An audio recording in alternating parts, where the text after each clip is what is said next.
Good afternoon. Welcome to Yeshiva YouTube. Iyun to Lean On. Today's Siman is Kuf Samaches. A short one today.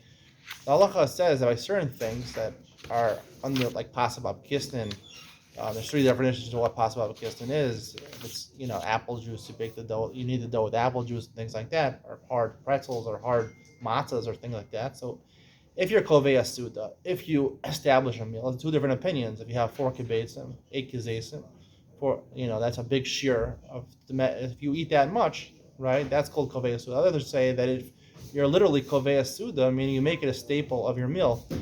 Now, bread normally eaten as a meal is not usually part of your meal. Is not a staple of your meal. Most people will eat bread at a meal, unless you're having a sandwich, a cream cheese sandwich or tuna fish sandwich. So then the bread is the main part of your meal. But if you're having bread at the beginning of a meal, even a roll with a hot dog or something like that, so you're eating it for the hot dog. The roll is ancillary to the hot dog, it's subsidiary to the hot dog. And I don't believe you would make hamotzi in that case because a bun, as we said, is like pasva v'kistin, is an airy type of dough. An airy type of dough is not considered like a homemade challah, which is a very thick type of dough. Thick dough is bread no matter what.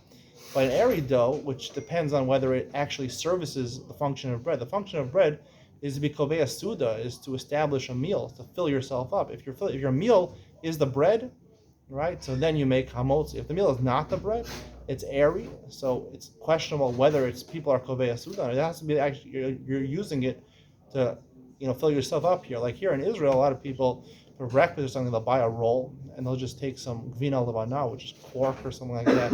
It's almost like a cream cheese, Israeli cream cheese, and they'll eat it with their bread and with some vegetables. That's really the only way of actually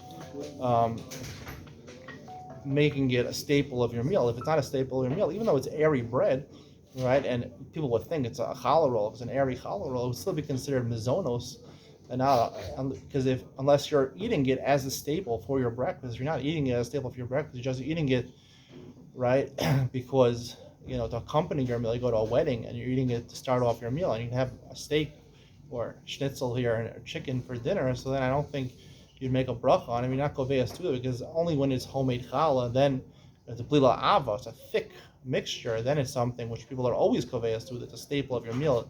It's the prime, staple food of your meal. If it's not a staple food of your meal, it's subsidiary to your meal, and it doesn't look like bread completely because it's airy, so then you wouldn't make hamotzi and you would make mizonos al michya.